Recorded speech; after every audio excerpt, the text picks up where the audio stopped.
कुणाला नमस्कार करणार आहे आपण आता? हा, मंगलाचरण करताना कोणाला नमस्कार करणार?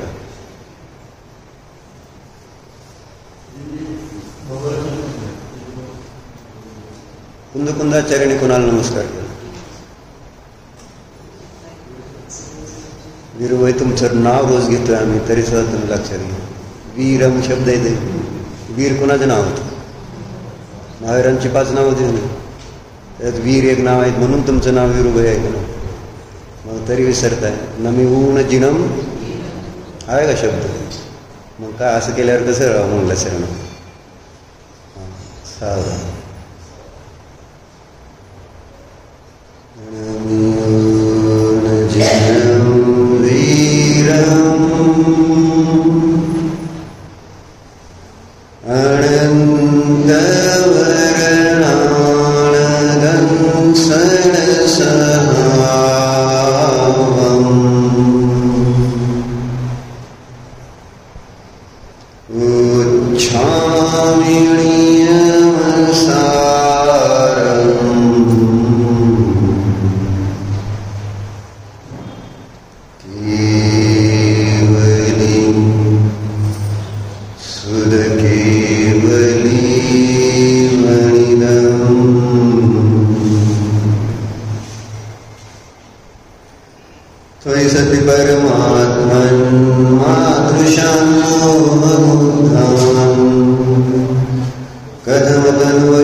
टीका आहे. या टीकेचा प्रारंभ करताना आचार्यांनी मंगलाचरण केलेलं, अर्थात ज्यामध्ये इष्ट देवाला नमस्कार केला जातो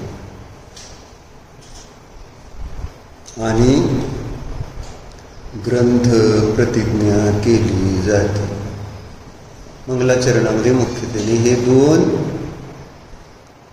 गोष्टी सांगितल्या जातात आणि त्याचं कारण आपण बघत आहोत. इष्टदेवाला नमस्कार का केला? प्रारंभ केलेलं कार्य निर्विघ्नपणे समाप्त व्हावं ही भावना आहे. कोणतंही काम आपण सुरू करतो, यात्रेला निघालो तर निर्विघ्न यात्रा व्हावी. इथं येतं नाही का तसं मंगलाचरण? निर्विघ्न शास्त्र समाप्त व्हावं, निर्विघ्न दर्शन व्हावं, यासाठी काय मंगलाचरण केलं जातं का? मध्येच फोन आला, मध्येच बोलावणं आलं, अशा गोष्टी अंतराय कर्म तर भरपूर आपण बांधत असतो. अज्ञानाने, प्रमादाने, कषायाने आपल्याकडून अंतराय बांधलं जात. लोभाने, मानाने, कोणत्या ना कोणत्या कशाला निमित्त करून अंतराय कर्म विनयताई बांधलं जातं ना. विनयाताई मिळाली दिसते सवड तुम्हाला, गेट टुगेदर वगैरे.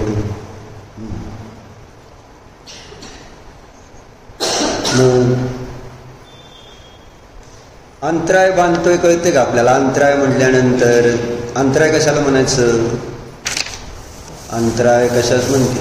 महाराजांना अंतराय येते तेवढंच माहिती आहे. केस आला आणि काय लाईट लागली, काय जे काय असतील तसे ते अंतराय. अंतराय अंतराय कर्मासाठी दृष्टांत कशाचा दिलाय? 8 कर्म आहे, त्याच्यामध्ये अंतराय नावाचं एक कर्म आहे. विरोध आहे. 8 कर्म माहिती आहेत का? ज्ञानावरण, दर्शनावरण, वेदनी, मोहनी, आयु, नाम, गोत्र, अंतर, ही 8 कर्म आहेत ना. प्रकाश काका 8 कर्माची नावं सांग.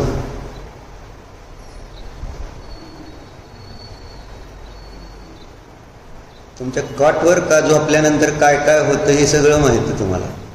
कोणते कोणते आजार बरे होतील काय. हे 8 कर्मच वास्तविक पाहता जीवाच्या दुःखाचं कारण आहे. जे जीव सुखी झाले, सिद्ध झाले, त्यांनी काय केलं, कर्म नष्ट केलेले आहे. तेव्हाच ते सुखाला प्राप्त झाले, अरिहंत झाले. ते ज्ञानावरण, दर्शनावरण, मोहनीय, अंतराय हे 4 घाती कर्म आहेत. आपल्या गुणांचा घात करणार, त्या कर्माचा घात करून त्यांना अरहंत पद प्राप्त झालेलं असतं. आणि आपल्याला जर त्याची नावं सुद्धा माहिती नाही. कुणाला आपण म्हणलं ना, कर्णाणी योग ही एक स्पेशालिटी आहे आपल्या जैन धर्माची. असा कर्णाणी योग कोणाकडेही नाही. कर्मशास्त्र, सामान्य कर्मशास्त्र सगळे सांगतातच. जसं भाव करचाल तसंच त्या ठिकाणी फळ मिळेल, जसं पेराल तसं उगवणार, ही सामान्य जनता सगळं सांगत असते. पण आपल्याकडे जी एक सिस्टीम आहे कर्णाणी योगाची, जशी आहे तशी, ती जिनेंद्र देवाच्या ज्ञानात झळकली आणि त्यांनी सांगितली. गणधरांनी ती ग्रहण केली आणि पुढं 11 अंग 14 पूर्व रूपाने त्याची रचना करत आपल्यापर्यंत कुठंतरी त्याचा काही भाग पोचला, की जेणेकरून आपल्याला आपल्या दुःखाचा नाश, दुःख कशामुळे आहे आणि दुःख नको असेल तर काय करावं लागेल हे कळेल. दुःख कशामुळं असतं डॉक्टर, दुःख कशामुळे? कर्म हे दुःखाचं मूळ कारण आहे. आणि ते कर्म म्हणजे कोण आहे तर जीवाचे तशा प्रकारचे भाव आहेत. 8 द्रव्य कर्म आहेत, 8 प्रकारचे भाव कर्म आहेत. जीवाचे जे मिथ्यात्व, आज्ञा, असंयम, कषाय, प्रमाद, योग, हे जे परिणाम आहे, यामुळं हे असलं कर्म म्हणजे अज्ञान रूप कर्म बांधलं जातं, दर्शन रूप कर्म बांधलं जातं, मोह रूप कर्म बांधलं जातं, अंधराय कर्म बांधलं जातं, आयु कर्म बांधलं जातं, शरीरादी रूप नाम कर्म बांधलं जातं, उच्च नीच गोत्रामध्ये जन्मलं जातं. आणि मग साता मग काय झालं, काय राहिलं, आयु नाम गोत्राने अंतराय, बरोबर. वेदनीय कर्म बांधलं जातं. आणि हे बंधन हेच आपल्या संसाराचं कारण आहे. 4 गतीमध्ये परिभ्रमण का होत आहे, जन्ममरण का होत आहे, जन्मतो का, मरतो का, शरीर वेगवेगळ्या प्रकारचं प्राप्त होतं का, उच्च नीच कुळ मिळतं का, आपल्याला अनेक कार्यामध्ये बाधा का उत्पन्न होतात, काय आपल्याला एखाद्या विषयासंबंधी अज्ञान का राहतं, ह्या सगळ्या गोष्टी, परद्रव्यासंबंधी मोह म्हणजे माझेपणा का उत्पन्न होतो, ह्या सगळ्याचं कारण आचार्याने सांगितलंय कर्मोदय आहे ना. कर्माचा उदय आला असताना तशा प्रकारचे जीवाचे भाव त्या कर्माबरोबर एकत्व केल्यामुळं, त्या कर्मामध्ये उपयोग लावल्यामुळं होता. ते कर्म मीच बांधले आणि मलाच त्याचा उदय आला आणि मलाच त्याचं फळ भोगावं लागतंय. मग मीच जर बांधतो तर मीच त्याला नष्टही करू शकतो ना. जर मला माझ्यामध्ये बांधण्याची शक्ती आहे तर माझ्यामध्ये त्यांना नष्ट करण्याची पण ताकद आहे. कर्म नष्ट करण्याची शक्ती आहे आपल्यामध्ये. बांधू शकतोय तर नष्ट का नाही करू शकणार. पण नष्ट करण्याचा कधी विचारच आला नाही, कारण ते आहेत हेच मला माहिती नाही. कर्म असतं हे मान्यच नाही ना मला, आणि म्हणून सगळी धडपड चालली वेगवेगळ्या पद्धतीनं. कर्म आहे का, आणि याची सिद्धी आचार्यांनी केली न्यायग्रंथांमध्ये. प्रमेय कमल मार्तंड, प्रमेय रत्नमाला आणि या ग्रंथामध्ये प्रभाचंद्राचार्य, लघुअनंत वीर्य यांनी आहे ना सगळं सांगितलंय की बाबा आहे कर्म नावाची एक वस्तू आहे. विद्यानंद आचार्य सिद्ध करतायत कर्म नावाचा एक पदार्थ असतो बाबा.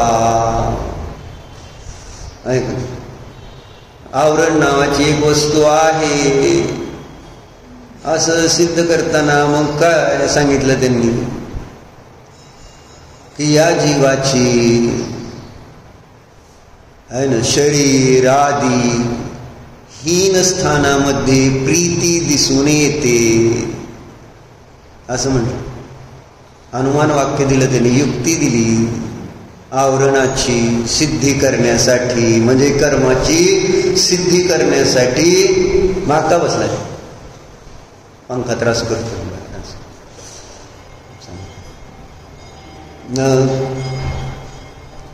शरीरादी हीन स्थान म्हटली,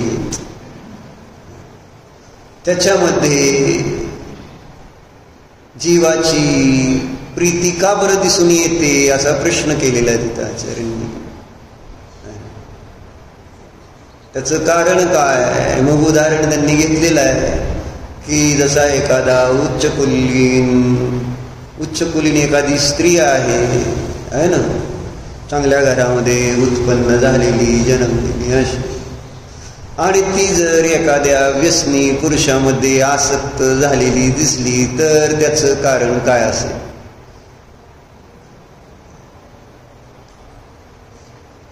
शीलवान आहे, कुलीन आहे, उच्च कुलीन आहे, आणि तरी सुद्धा ती एखाद्या कुत्सित व्यसनाच्या अधीन असलेल्या पुरुषामध्ये आसक्त झालेली दिसते.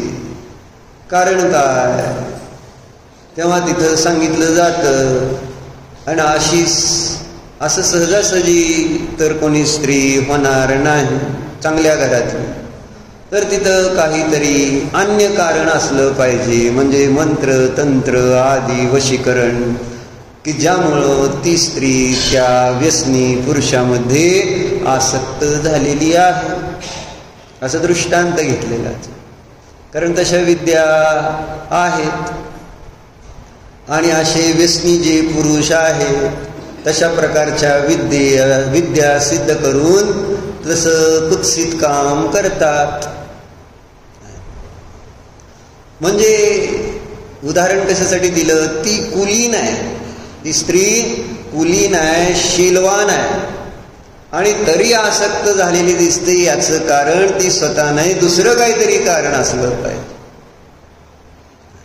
लक्षात येते का? उदाहरण तर कळते का? बाहुबली उदाहरण कळलंय का नाही? उदाहरणातून त्यांना कर्माचं आवरणाची सिद्धी करायची. असं कसं होऊ शकेल? सामान्य आपण बघितलं, आपला मुलगा आहे व्यसनाधीन झाला, कारण काय असेल आपण शोधणार का नाही?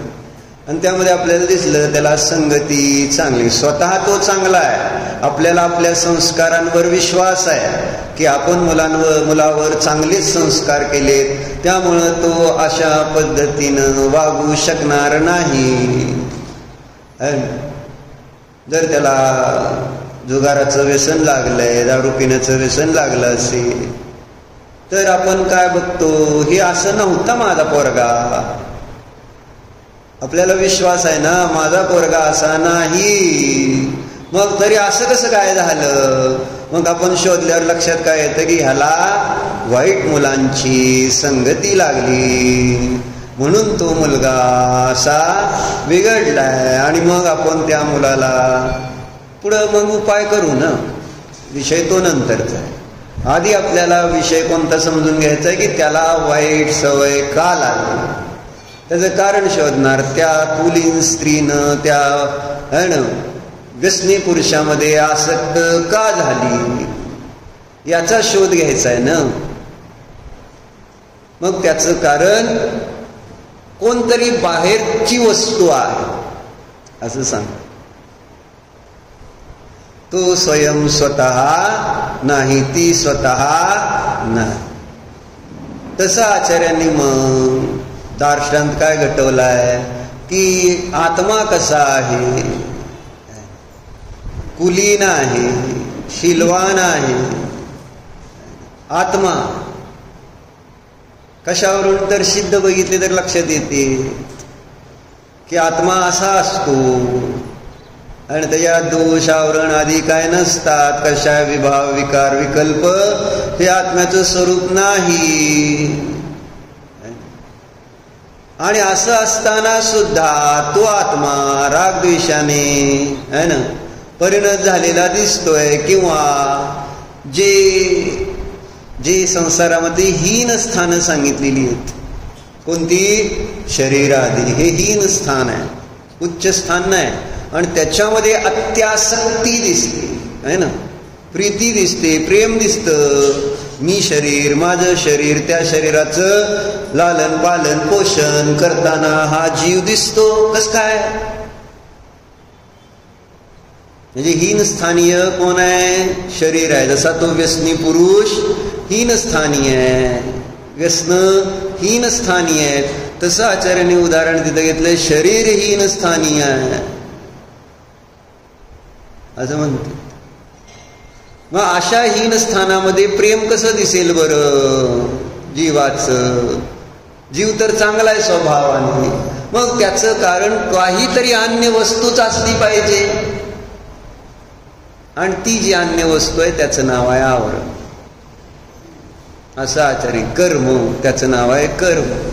स्वतःहून जीव असलं वाईट काम करणार नाही, स्वतःहून हा कारण त्याचा स्वभाव तसा नाही. जीवाचा, कोणत्याही जीवाचा स्वभाव वाईट काम करणं नाही. वाईट काम कोणतं आहे? शरीरावर प्रेम करणं हे वाईट कार्य आहे. तुमच्या लक्षात येत नसतं सांग ना. आपण चांगलं काम करतोय का वाईट सांगा आता. कोणाचं इथं शरीरावर प्रेम नाही सांग. मग कारण शोधा. जीव असा नसतो, तुमचा मुलगा तसा नाही, बरोबर आहे का? तुमचं श्रद्धा नाही का नाही, तसं तुमच्या जीवावर तुमचं श्रद्धान राजकुमार आहे ना. नाद देऊ का मांडीत म्हणजे जागा राशी आली बाग काय.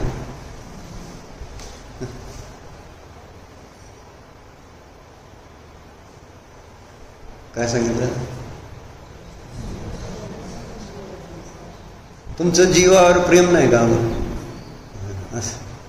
आपण जीव आहोत.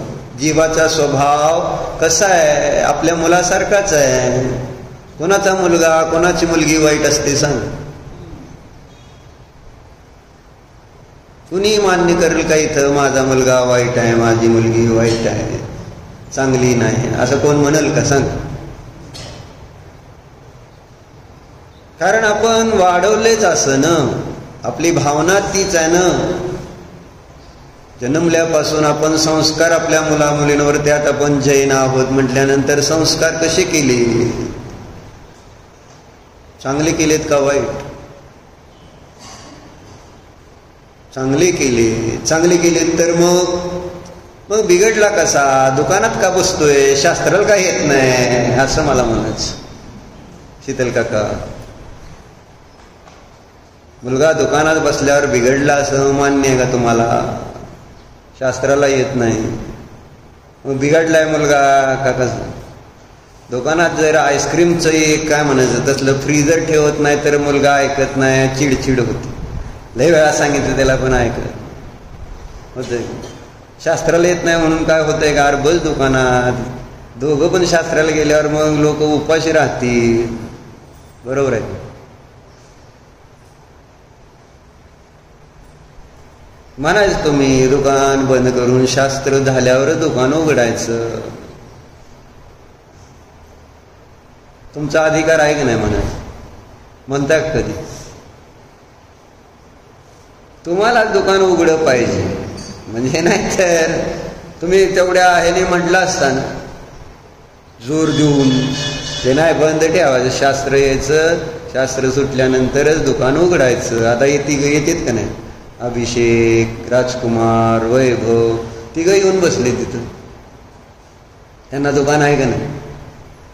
आणि त्यांचं काय अभिजित सारखं पण नाही की माणसं येतात आणि दुकान उघडतात.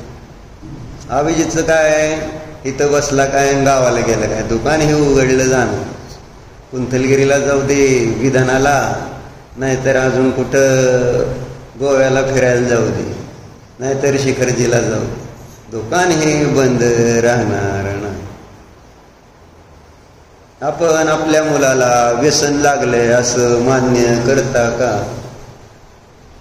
आणि व्यसन लागले तर त्या व्यसनातून सोडवण्यासाठी काय करता? म्हणलं नाही, मोबाईल सारखं व्यसन, दुकानदारी सुद्धा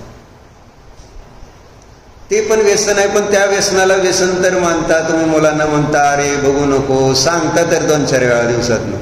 तर मुलगा बघत असेल, दुकानात बसल्यानंतर मुलाला म्हटलं अरे एवढं लय दुकानात बसत जाऊ नको, लय गिऱ्हाईक करत जाऊ नको, लय पैसे करू नको, असं कधी डॉक्टर तुम्ही सांगितलंय का मुलाला?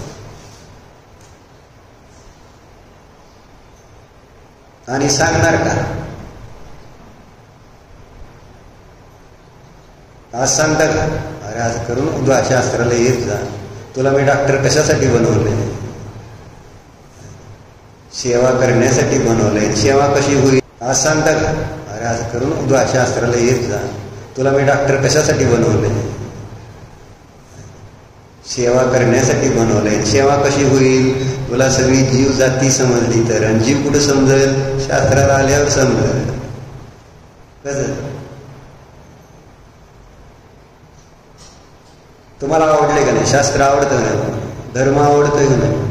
माझं नाही आवडत सोडा, पण कुणाचं तरी शास्त्र आवडत असेल का नाही? माझं आवडतं असं म्हणत नाही, पण कुणाच तरी शास्त्र आवडतं म्हणजे धर्म आवडतोय. मग मुलाला किती आवडतंय? तुमचं संतुष्ट, तुम्ही किती संतुष्ट आहात? मुलगा येतो मंदिरात, दर्शन करतो तो दररोज दर्शन, समाधान आहे का नाही तेवढ्यात तुमचं? काय विरुबाई पुष्कर येतो का नाही मंदिरात? का घरीच आहे देव दर्शन? मंदिरात येत नाही. मग आता काय करायचं विरुबाई? मला मंदिराला उद्या कुलूप लागेल का नाही? मंदिर दुसरे घेऊन जातील आपली. पुढची पिढी मंदिरात नाही आली तर. आणि एक मंदिर चालली का नाही आपली? आता मंदिर एक काल मुंबईत पाडलं आहे का? आपलं दुकान आत्ताच म्हटले चर्चा दीपकची, अभिजितची. रस्ता तुमच्याच सोयीसाठी मोठा करायला लागले आहे ना. रस्त्याचे रुंदीकरण काय नगरपंचायतचे नियम आले, त्यानुसार कोणता रस्ता किती रुंदीचा करायचा हे सगळे चालली का नाही चर्चा? वैभव, तुमचा रस्ता किती मीटरचा करायचा आहे, ह्यांचा रस्ता किती मीटर करायचा आहे. मग तुम्ही अर्ज दिले का नाही की असं नाही आमचं दुकान बरे रस्ता बारका होईना का, गर्दी होईना का, काय का होईना का, तिथं तुमचाच पोरगा कधी नात रस्त्यावर गेली, ॲक्सिडेंट झाला, तिला कमी जास्त झालं तर रडणार कोण?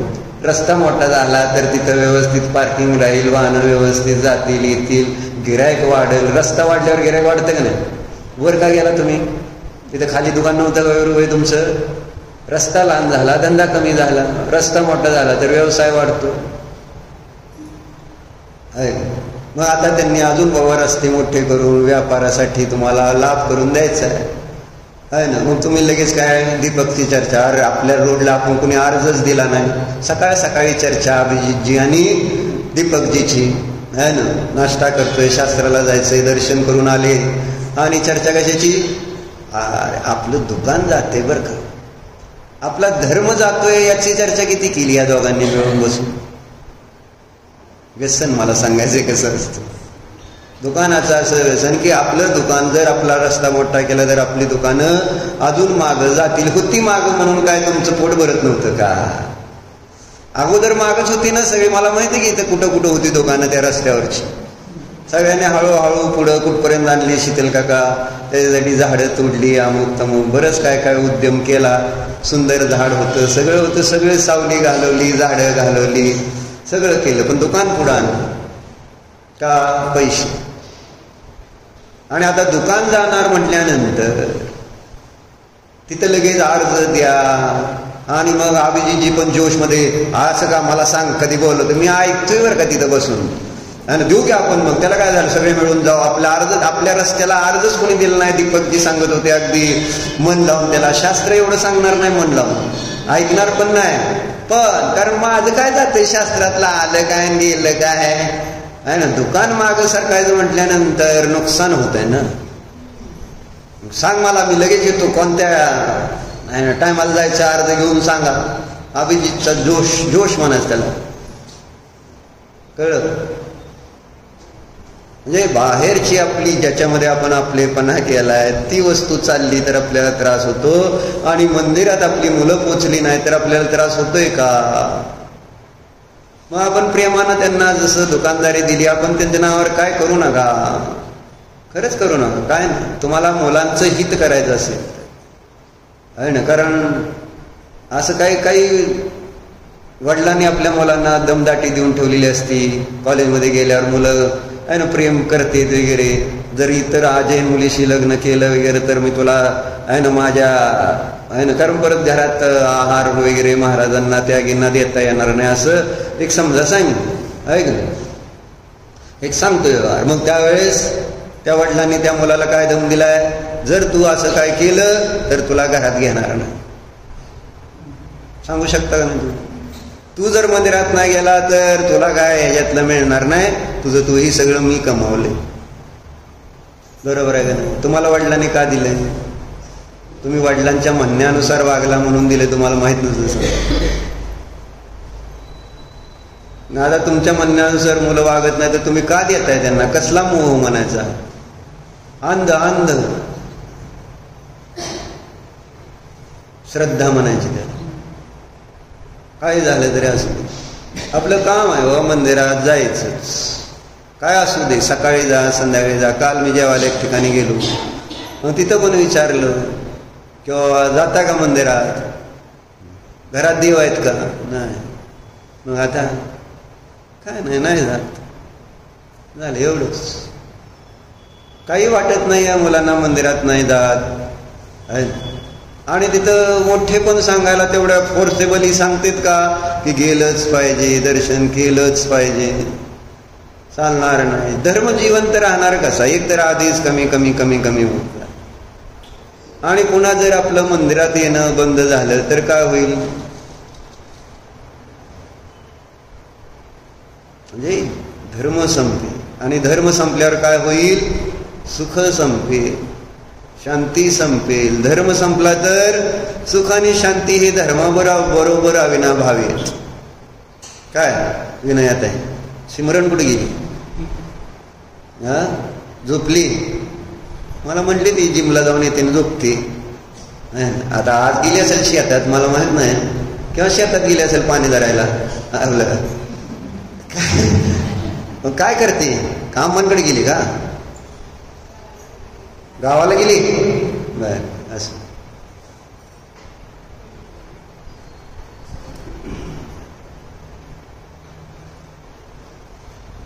किती मुलांचा अंतराय कर्म आहे, लक्षात. हे अंतराय कर्माच्या उदयामुळं मंदिर असून पायानं चालता येते, गाडी आहे, शरीर चांगलं आहे, बुद्धी चांगली आहे, आई वडील चांगलं, सगळं चांगलं आहे, तरी मंदिरापर्यंत पोचलं जातं. डॉक्टर तुमचा इथं का रोज बरोबर, तुम्ही तर ट्रस्टी गिरा का नाही, आता सोडले ट्रस्टीपद. अरे ट्रस्टीची मुलंच येत नाहीत मंदिरात म्हटल्यावर काय होईल मला सांग.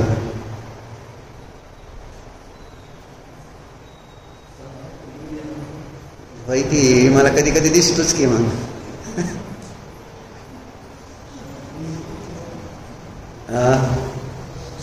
काय बरोबर आहे. तुमचं ऐकत नाहीत का म्हणून, तुमचं ऐकत नाहीत.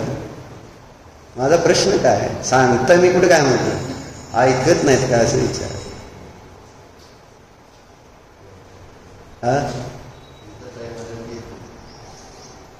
पुरुषार्थ काय, टाइम आल्यावरच येणार, ह्याच्यात काही शंका नाही.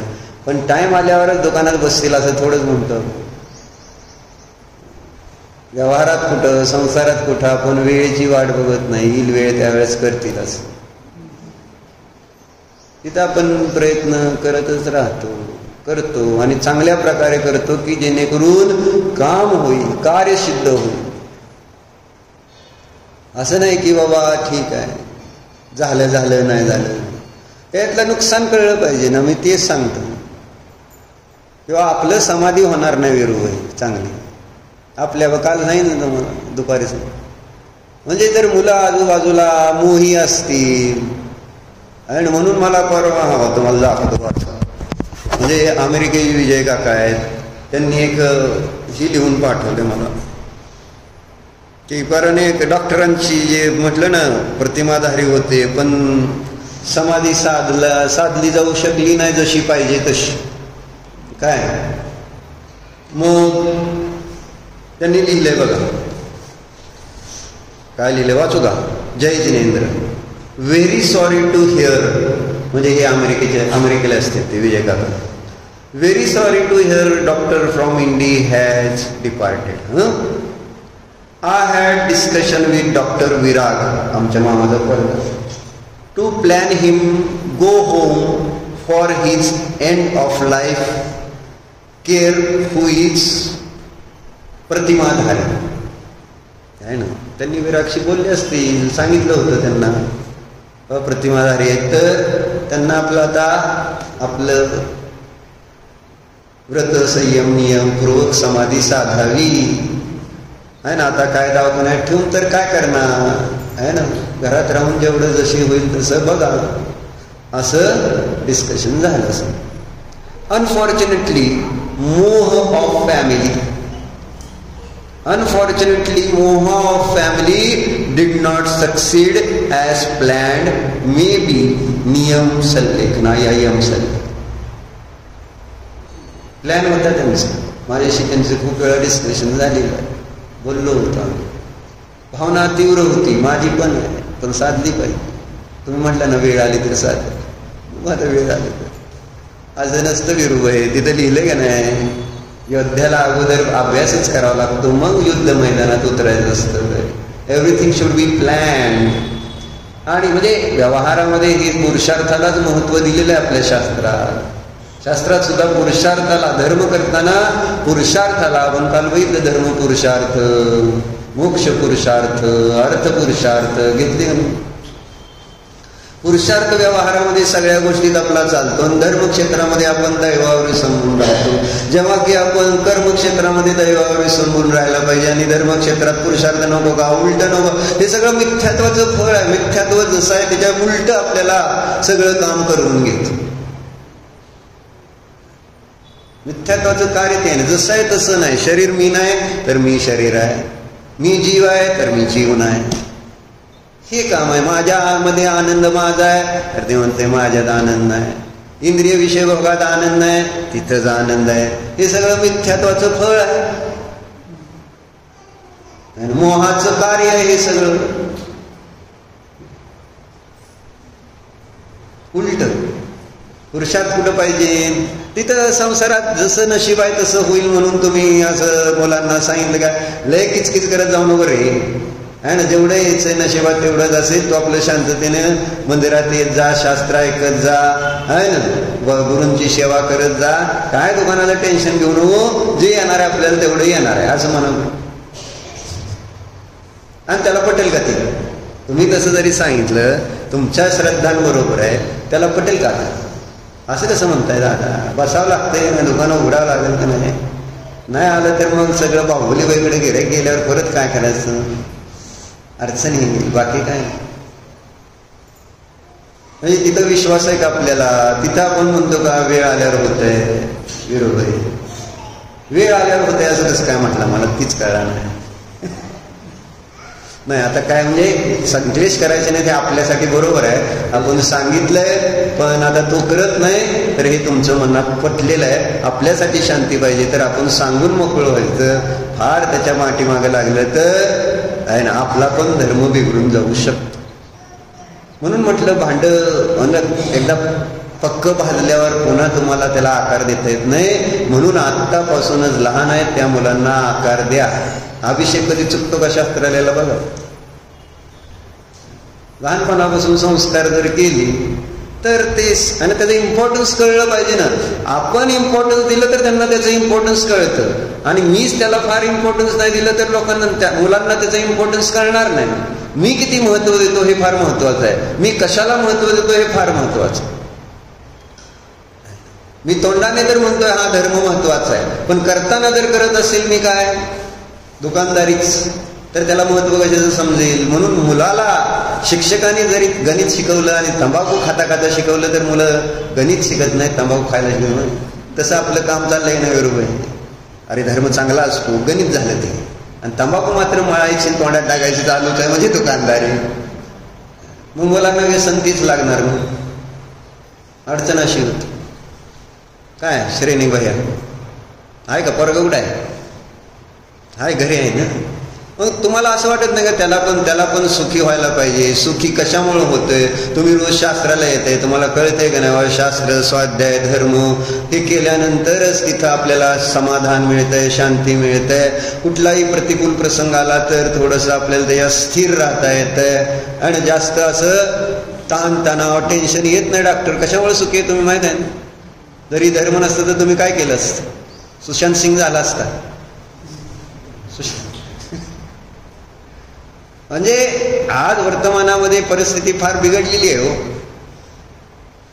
म्हणजे ॲग्रेसिव्हनेस वाढलेला आहे, मुलांना असं हे होत नाही लगेच.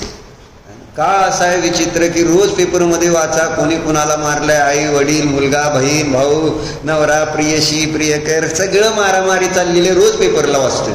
रोज एक बातमी, खून केला आत्महत्या केली, खून केला आत्महत्या केली. कोणाचा खून तर आपल्या जवळच्या व्यक्तींचा. लहान मुलं आहेत ते सुद्धा बघितलेली नाहीत, विहिरीत ढकलून दिलं आत्महत्या केली आईनं. ही वर्तमानातली परिस्थिती. का? माहिती नाही ना धर्म. मी पण केली असती, पण मी नाही केली, करत नाही. याचं कारण माहित आहे? धर्म आहे माझ्याजवळ. मला करायला वेळ लागला असता का निलेश पाहुणे? नाही. म्हणजे धर्माचे उपकार किती आहेत हे जर मला कळले तर मी रुजवले पाहिजे हळूहळू, प्रेमानं. जबरदस्तीनं नाही आता रुजणार. आता ही वेळ नाही जबरदस्ती करायची, वेळ निघून गेलेली. असू द्या, पण अजून वेळ निघून गेली सर्वता असं नाही. आपण प्रेमाने थोडं अगदी त्यांच्या कलनं घेत त्यांच्या कलनच घ्यायचं, आणि जर सांगायला लागलो तर होणार आहे. त्यांना सुखीच करण्यासाठी आम्ही सगळं करतोय. म्हणून सांगितलं की धन दिलं म्हणून सुखी होत नाहीत मुलं, एवढं लक्षात राहतं. खूप धन साठवलं, खूप सगळं केलं म्हणून मुलं सुखी होतील काय? अभिजित, निलेश पाहुणे, झालीत का मुलं? खूप तुम्ही मुलांना सगळ्या सोयी दिल्या, काय झालं मुलांचं? काय होतं बघतो की मी? बिघडली मुलं का सुखी झाली मुलं? म्हणून वेळेवर बरोबर ठोका घातलाच पाहिजे. वेळेवर तुम्ही म्हटला ना, आणि वेळ कोणती होती ती जे लहानपणी ज्यावेळेस आपल्या हातात होतं, मुलांना कळत होतं की ह्यांच्याच आधी माझं जीवन आहे, हे सांगतील तसं केलं तर माझं कल्याण आहे, त्यावेळेसच आपल्याला चांगलं. म्हणून इथं मला बघायचं ते की कुठंतरी थोडीशी पाठशाळा कोणीतरी घेतं. इथं नाही असं नाही, 10, 15, 20 मुले. पण मी जेव्हा 94ला आलो त्यावेळेस इथं पाठशाळा म्हणजे मला वाटलं एक मोठी शाळा, 5, 50, 100, 150 पोरं आहे ना. करुणा काकी, इंदू काकी, हर्षा काकी, पुष्पा मावशी, असे 5-6 शिक्षक, आणि एका शिक्षकाकडं 5-50 पोरं, असा धिंगाणा. तुम्ही पण असं कदाचित त्यावेळेस त्या पाठशाळेत कुठे गेले? आणि पाठशाळा आईलक पन्नाला पाठशाळा इथं होती, नेमिनाथ पंडितजी होते त्यावेळेस पाठशाळा चांगली चालत होती. नाही, पण भारतभाई गेल्यानंतर तुम्ही घेतली का ती मशाल हातात, विद्वान आणणं, एखादं बोलवणं? त्यांचं एक असं धडपड होती, एखादा विद्वान आणावा की जेणेकरून चांगल्या पद्धतीने पाठशाळा गेली. कारण बायकांना आहे ना कामं वेगवेगळी कुठं असते ते, आणि तशा पद्धतीनं प्रोफेशनल पाहिजे ना. प्रत्येक कार्यात प्रोफेशनल व्यक्ती लागतो. म्हणजे धंद्यामध्ये आम्ही सगळे प्रोफेशनल आहोत, आणि कुठलंही काम करून घ्यायचं म्हटलं तर प्रोफेशनल व्यक्ती हुडकतो. मग इथं आपल्याला धर्मसंस्कार करायचे असतील मुलांवर तर प्रोफेशनल व्यक्ती नको. 5, 25, 30 हजार पगार देऊन असे आपण ठेवणार आहे का?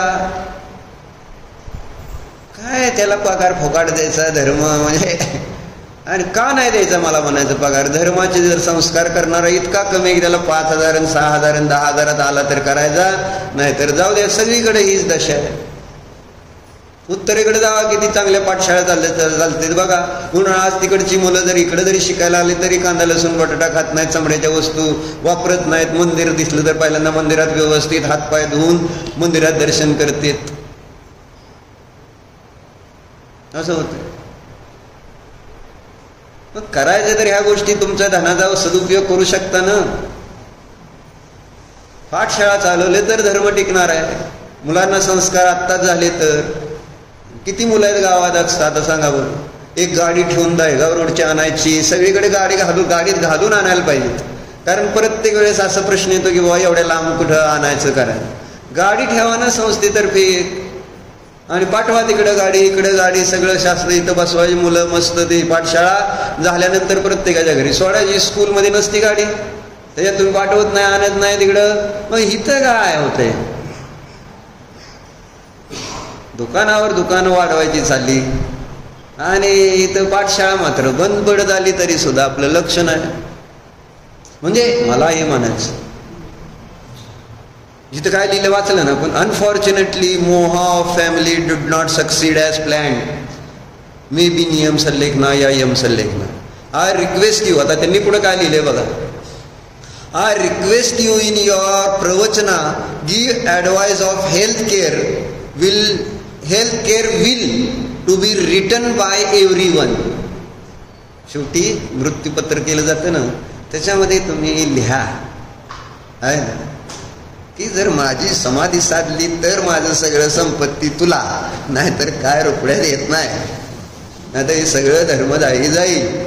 असं वकिलांकडे घेऊन एखाद्या चांगल्या आमच्यासारख्या माणसाला साक्षीला घेऊन आमच्याकडे ठेवा विल करून, असं म्हणजे विश्वास आला. काय लिहिलं? I request you in your प्रवचन give advice of health care will to be written by everyone as in advance in illness. I don't want in hospital or any surgery or any lab test, even family decisions. It is my will that my end of life to be in spiritual way of Jain dharma and Sravkachar and family should understand.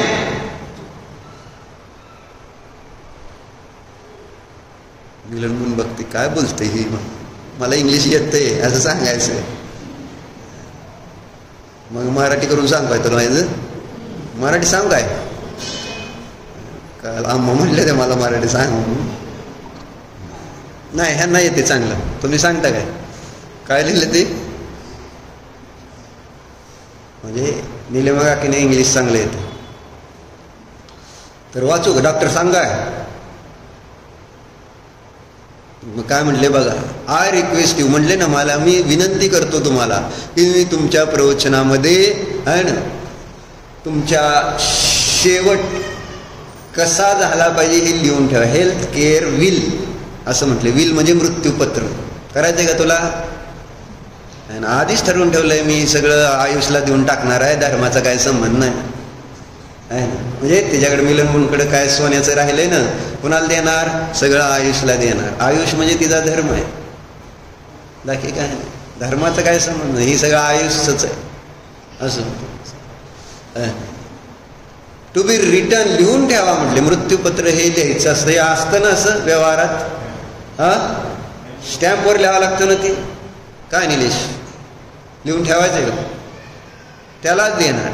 As in advance illness. काय म्हणजे सुरुवातीला काय लिहा? जर मी आजारी पडलो तर मला हॉस्पिटलमध्ये नेऊ नका, माझं ऑपरेशन करू नका, कोणत्याही लॅबोरेटरीमधल्या टेस्ट करू नका. काय सांगायचं तुम्हाला? शेवटी इतक्या सुया म्हणजे आधीच त्रास असतो आणि पुन्हा ह्या नवीन टेस्ट इतक्या तुम्हाला सांगतो. परवा तसंच झालं. इतक्या टेस्ट घ्यायला लागल्या, सगळं अंग दुखायला लागलं. सारखं रक्त काढायचं. हिथं सुई टोच, तिथं सुई टोच, तिथं सुई टोच, टेस्ट. त्यामुळे त्या वेन्स सुद्धा अशा रडायला लागतात रक्त काढून. आधीच दुखणं आहे आणि परत नवीन हे दुखणं टेस्टच्या नावाखाली. मग तपासण्या, सगळ्या तपासण्या. अरे मरायचंच की, कसं ना कसं कधी ना कधी मरायचंय. फार टेस्ट केला तर काय कायमचा जिवंत राहणार आहे कधी. म्हणून त्यांनी सांगितलं की असं लिहा की मला काय कसल्या टेस्ट वगैरे करायच्या नाहीत, है ना. Even family decision, it is my will that my end of life to be in spiritual way. आणि माझी इच्छा आहे की माझा मृत्यू कशा पद्धतीने, धार्मिक पद्धतीने. आणि कोणत्या धार्मिक, ॲज इन जैन धर्मा श्रावकाचार. आता श्रावकाचा मुनींचं सोडा, आपला प्रश्न आपला आहे की आपलं मरण आपल्याला ठरवलं पाहिजे की कसं व्हायला पाहिजे. कारण मरण फार महत्वाचं. मरण जर चांगलं नाही साधलं तर पुढची गती मात्र खराब होणार आहे. म्हणून सांगितलं 2122 श्लोक लिहिले मरणासाठी, मरण चांगलं साधण्यासाठी भगवती आराधना नावाचा ग्रंथ लिहिला शिवारी आचार्य. किती 2200 श्लोक जवळजवळ लिहिलेत. गाथा एक फक्त समाधी मरण चांगलं साधण्यासाठी. काय असेल त्याचं महत्व. आणि एखाद्या समाधी जीवाला साधायची तर मुनींना तर 48 निर्यापक आचार्य पाहिजेत असं त्यांनी सांगितलं. किती, 1 नाही 2 नाही 3 नाही 48 पाहिजेत. आणि सगळी व्यवस्था आहे. त्या क्षपकापशी किती आचार्य बसले पाहिजेत, बाहेर किती, कशी कशी सगळी अशी की तिथपर्यंत कुठला विभावच पोचला नाही पाहिजे, त्याचा उपयोग भरमिष्ट झालाच नाही पाहिजे, भ्रष्ट झालाच नाही पाहिजे. इतकी सावधान. कारण मृत्यू आल्यानंतर जवळ कर्माची तीव्र उदीरणा होत असते आणि उदीरणेमध्ये आपला उपयोग स्थिर राहत नसतो. आणि म्हणून त्याच्यासाठी ह्या सगळ्या गोष्टी आवश्यक आहेत. परंतु आज उलट ICU मध्ये नेणार, आधी ऑक्सिजनवर लावणार, व्हेंटिलेटरवर लावणार, तोंडात नळ्या खुपसणार, नाकात नळ्या खुपसणार, पोटात नळी खुपसणार. कुठं नळ्या नसतील सांगा, कुठं कुठं असतील दीपक? सगळ्या नळ्याच, इकडून तिकडून सगळीकडनं नळ्या. काय शेवटी मारायचं तर कसंही केलं तर मारणार तर आहेच. हाल हाल करून मारलं जात आजकाल. सहजतेनं जीव नाही. शेवटी ते पेशंट म्हणतंय की बाबा काढा सगळं, मला जाऊ द्या, मरू द्या, पण हे नको आता मला. होतं का नाही असं डॉक्टर? नाही म्हणजे होतं का नाही असं कधी? आणि आता जास्त होणार आहे याच्या पुढं.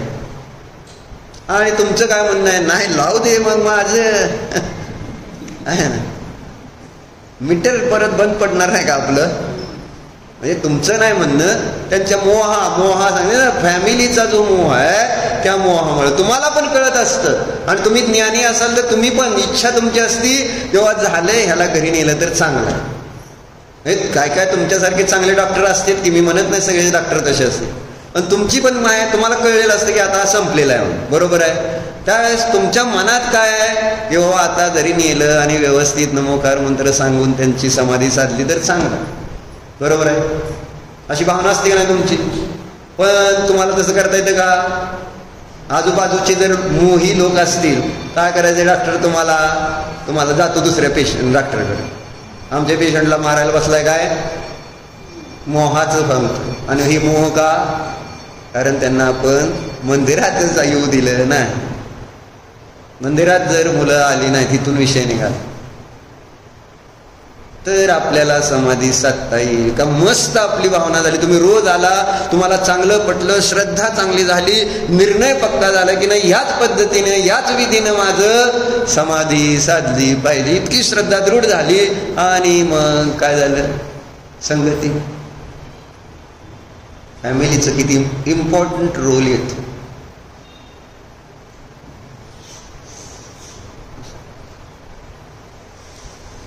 ह्यांचे मामा अकलूजचे होते, वितराग भैयाचे भा, आणि त्यांनी पण सांगितलं होतं माझी. मग काय बाकी मोही लोक म्हणायला लागली ना चला हॉस्पिटलमध्ये, पण तिथं काही ज्ञानी होती आहे ना, जुनी घटना.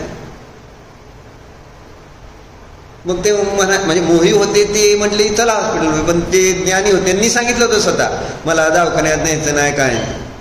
मग ते जे ज्ञानी होते त्यांनी आपलं व्यवस्थित नमोकार मंत्र सांगत सांगत त्यांची सुंदर अशी सामायिकामध्ये समाधी झाली. बरं. आणि तसं आपल्याला बघितल्यावर आनंद होईल का नाही? छान झाली समाधी, मरण चांगलं झालं. बर. आणि श्रावकाचार्य may be this might come, we can try, of course whatever happens is according to our karma. त्यांनी पण शेवटी लिहिलं, शेवटी कर्मानुसारच होणार आहे, पण आपल्याला प्रयत्न तर या पद्धतीने करणं गरजेचं. आपली आज आपण ती इच्छा आपल्या मृत्यूपत्रात लिहून ठेवली तर आपल्याला तसं कर्म बांधलं जाईल आणि तसंच आपल्याला फळ मिळणार आहे. कसं, जशी चिंतन तशी पर्याय. बरोबर आहे. म्हणून आजपासून चिंतन चांगलं ठेवायचं, पुरुषार्थ चांगला ठेवायचा, योग्यतानुसार पर्याय येईलच. माझं कर्म किती चांगलं आणि किती वाईट बांधलंय या भावात पूर्वभावात मला माहित नाही, पण आज माझा पुरुषार्थ असा पाहिजे की माझं समाधी व्हावीच. आणि जर मग व्हायची अशी तीव्र धगत असेल तर ती कार्य होणार आहे असं आहे. आणि बाकी नाही झालं तर आपलं काही नुकसान नाही, आपल्या भावनेचं फळ आपल्याला तत्काळ मिळालंय. आत्ता आपण भावना केली तर आत्ताच आपल्याला तशा प्रकारचं कर्म बंद झालेला असतो आणि त्याचं नियमानं फळ तसं मला पुढं मिळणार आहे. या जन्मात नाही तरी पुढच्या जन्मात मिळू शकतो. आणि म्हणून त्यासाठी व्यवहाराने प्रयत्न जसे मी करतो तसं व्यवहाराने आपल्याला इथं आपल्या मुलांना चांगल्या सवयी लावायला, आणि मोठे झालेल्या मुलांना, सुनांना, सुना आहेत का तुम्हाला? म्हणजे प्रेमानं आणावं, बसवावं. कारण शेवटी कोण असणार आहे तुमच्याजवळ? सून असणार का नाही? आणि मग सुनाकडे बघून संकलेश होतील का विशुद्धी? सून काय सांगायचं? म्हणून चर्चा कशावरून निघाली? अंतराय.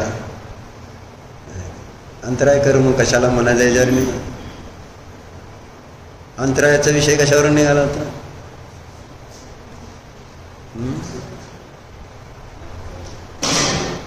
अंतराय कर्मावरून 8 कर्माची चर्चा आली ना.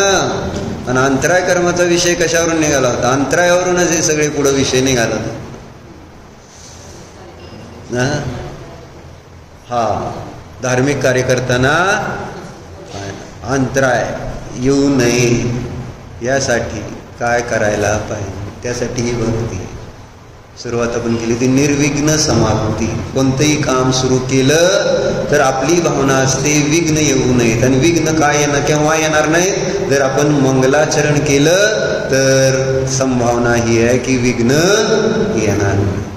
विघ्न म्हणजेच अंतराय. विघ्न करणं अंतरायस्य असं सूत्र आलेलं तत्वार सूत्रामध्ये.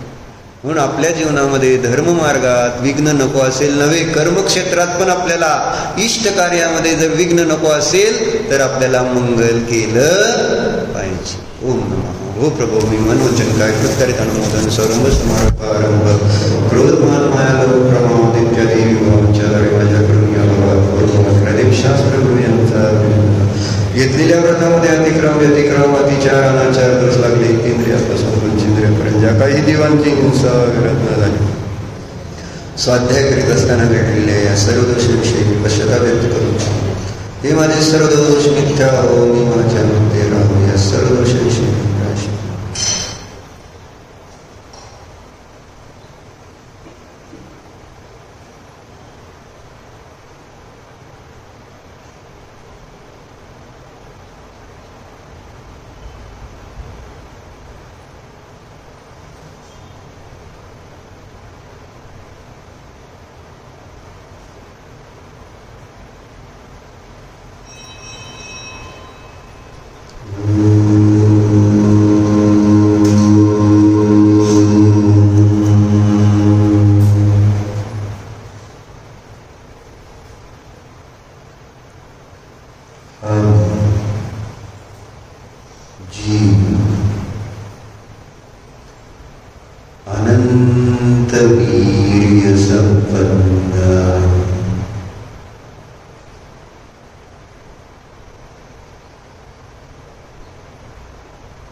माझ्या जीवामध्ये अंतराय करू नाही.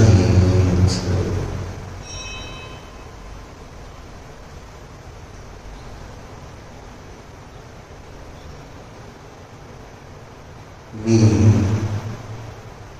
विघ्न हरताय,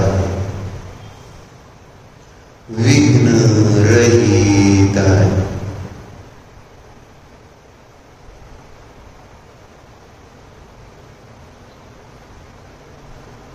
स्वभावाने मी अनंत शक्तिमान आहे.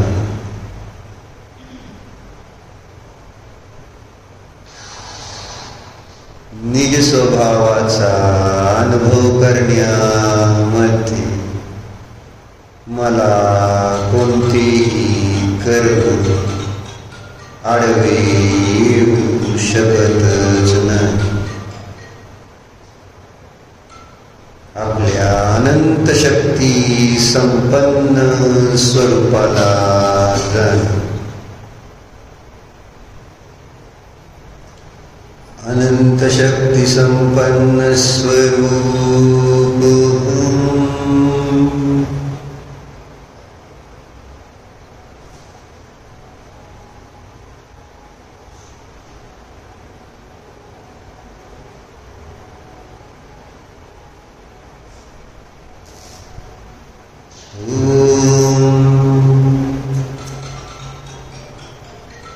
विसर्जन.